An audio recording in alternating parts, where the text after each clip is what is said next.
Hello. I've got a scarf on.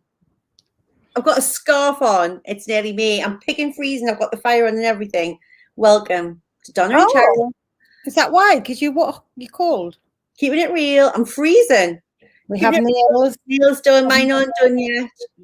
Gorgeous. Neil can come in with tea. Live TV. We have nails. We've got hair dyed. We've got eyelashes. Got my hair coloured. I'm back to being blonde because I was just so dark. It was doing my head in. It was depressing me. I was going to put my lipstick on. I've missed you guys. I got my hair done. If you hear you say hello, because I know there's people watching, but I went to the hairdresser and got my hair done and said to her, like, can I have a bit of a fringe cut in? And it's just too short. And then when it's gone curly, and then when I came home, Graham was like, you look like that. He's got this photograph of his when I was at school, like in infants, where me mum used to brush my hair out. So it wasn't even curly. And I had a fringe with this brush. And he was like, you look like that picture from when you were a baby. I was like, I don't think that's a good thing. I'm not sure that's a compliment. Yeah, I think I do like it. I love it, but I like it when it's like longer and thingied over. It's a bit too short, but you know, it'll grow. It'll grow. Hi, Nicola. Yes, say hello. I can't see the chat, but Cheryl can, so that's amazing. So yes, we wanted to drop in today. We haven't seen you guys what feels like forever. It's just been Easter holidays and just one thing and another. But like, today's the day. We're back. Have you missed us? We have missed you. And we've got things to tell you. Funny things, which will help you. Oh, sweet. We've got some funny stuff to tell you, a few little stories to share. Thank you, Wendy. I'll take that. If I look like I'm 3 when I'm 50 next year, we'll take it.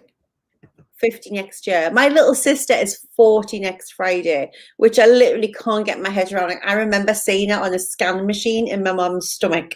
Like, I can't believe she's going to be 40. It just is unreal. But we've got, listen, before I forget, we have got some really exciting stuff coming up for you guys and me. Like, really exciting stuff. I want to tell you, but Cheryl will kill me, so we're not allowed. But all I'm going to say is you've got to keep an eye on in the soul system. You've got to keep an eye on your emails. And on Monday, something is going to drop that is going to make you smile. It's a bank holiday, so we're going to be sharing some big love with you, and you are going to be super excited. I know you are. And I want you to share it. So can I just have a hell yes? And on Monday, you're going to be keeping an eye out and you're going to be getting involved with this amazing thing that we're going to be sharing with you. Hell yes. Yes. Hell yes. We've got people watching. Give us a hell yes in the comments. Don't leave us. I want an almond. I want an aubergine. Whatever you feel like flinging at us. Fuck yes. The kids are back school. Fuck yes. We can swear on a lunchtime now. Because there's no children. We can say what the fuck we want. Well, unless you're still homeschooled, in which case, apologies. You might want to wear your earphones still. Like, we are not friendly. My child is currently in the vet getting his balls chopped off. Bless him. I know. He'll come back a man. We don't have any hell yeses. I mean, come on, people. We've been working for months on this. Months, people. 18. Amazing. Oh, that is amazing. So yes, all I want from you, even if you watch it on #replay, is tell us hell yes on Monday. You're going to be keeping an eye out for what we've got in store for you, and you're going to get involved and share it. That's all I want to know from you. That's all you have to do. We're doing all that. Thank you, Nicola. We've got one person, one lovely lady who's with us. And the rest of you, come on. Don't leave us hanging, people. All of this work. Moving our fingers to the bone, people. Not so much Cheryl and me, but the team. Donna's been working our fingers to the bone. No, it's a team effort. It always is a team effort. Always. It is. But we just had to share this really funny story with you because we tell you guys all the time that imposter syndrome, so that feeling that you're just not quite good enough, that you're going to fail, that you're terrified what everybody thinks about you, that you feel like you're just a bit of a phony. but you look like everybody else will think that you've got it all going on, that you know what you're doing, that you're confident, that you're happy, that you've got your shit together. But inside you're like, fuck, fuck, fuck, fuck, fuck, fuck, fuck, fuck, fuck, just paddling really fast to keep up. Again, can I have a little, yes, that's me, if that's you, don't sit there quietly and leave me and Cheryl hanging. We've been very, very honest about this and said, imposter syndrome isn't something that you have an hour with us and it's cured and that's it, you don't have it again. It's ongoing work, improving your mindset muscle, improving your self-confidence. Like, it's an ongoing journey, but it's a journey that when you do it, you'll be winning. So imposter syndrome doesn't stop me anymore, but I spent a really long time stuck in a place in my life where I didn't particularly want to be, because I thought that was the best I was going to get and I should be lucky and just stick with what I had, regardless of how happy it was making us.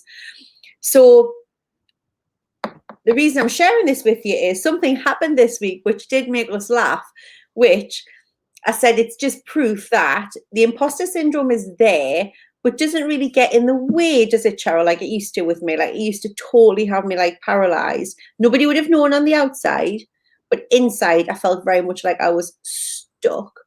And then this week she just popped up, didn't she? Just to remind you that she's there and you still have to do the work, otherwise you're at square one.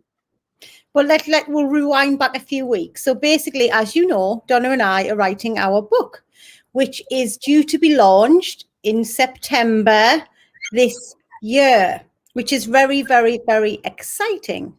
So, so a few weeks ago, we had a meeting with our publishing. Our because there's two of us, it adds a little bit of complexity in terms of whose story we're talking about. So we were just chatting through a few things, and she was like, right, send over a couple of chapters to me and I'll send them to the editor and we'll get some feedback just on how it flows. So I was like, amazing. Sent the feedback.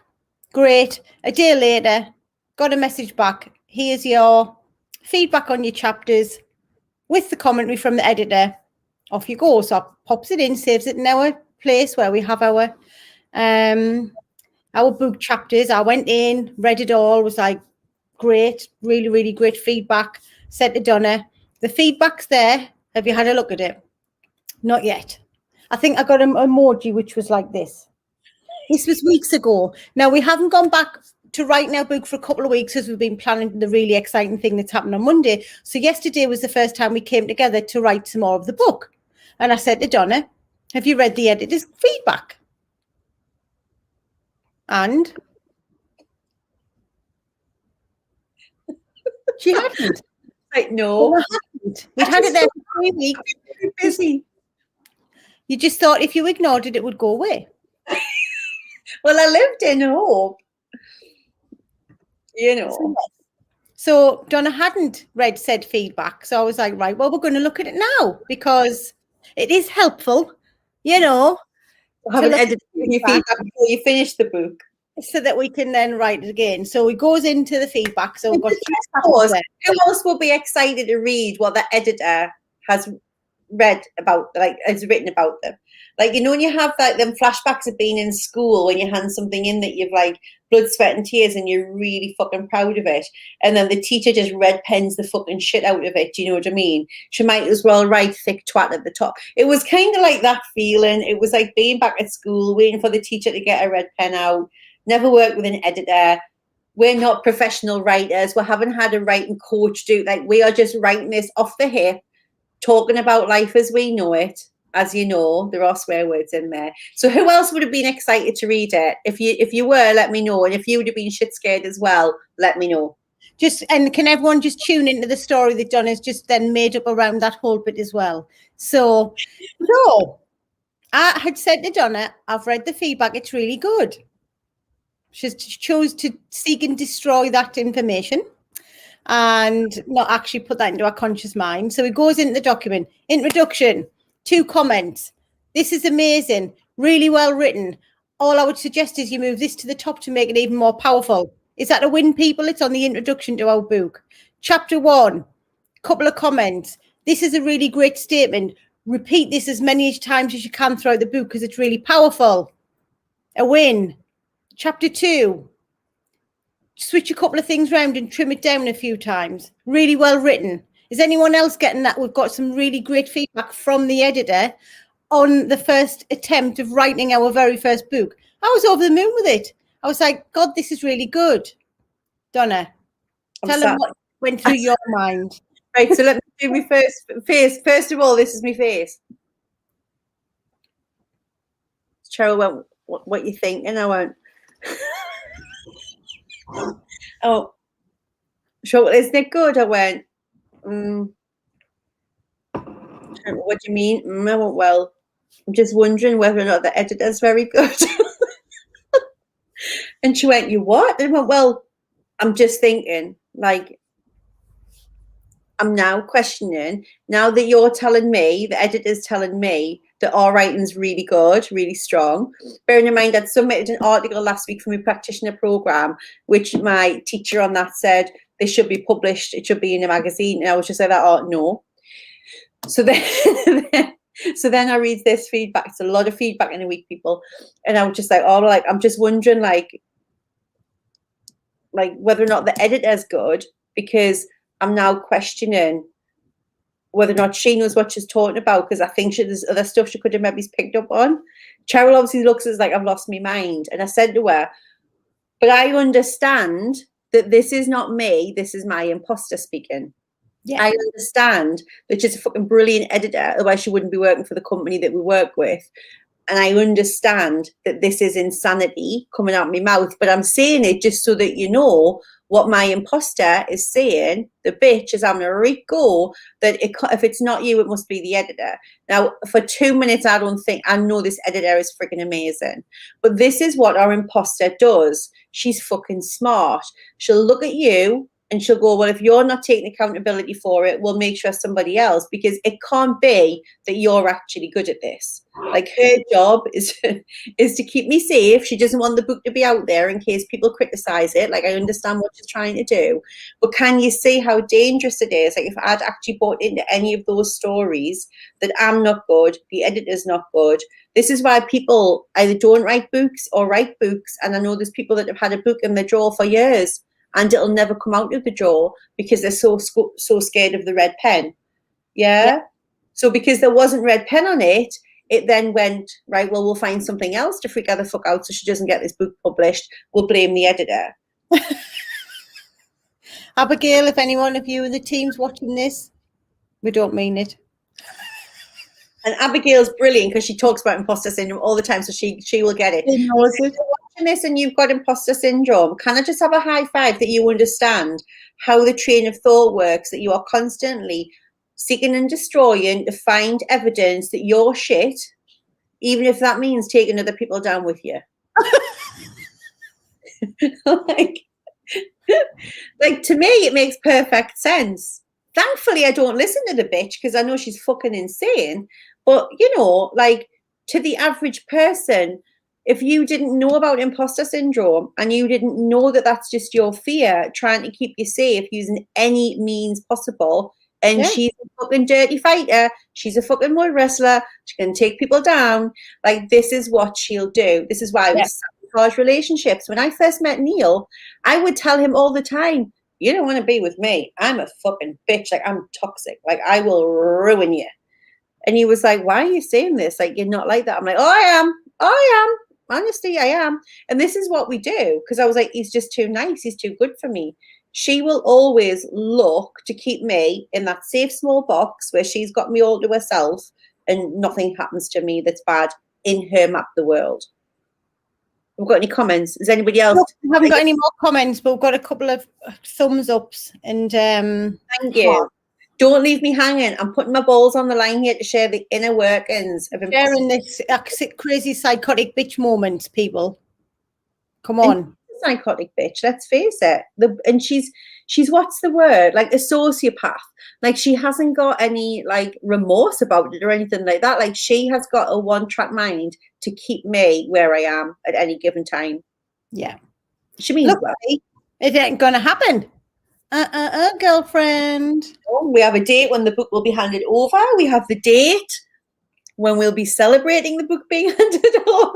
So it's like, she doesn't, it's like Donna 1, imposter bitch, psycho bitch from hell, spell 0. Zero. Null point. Love it. But it's it was funny, wasn't it, though?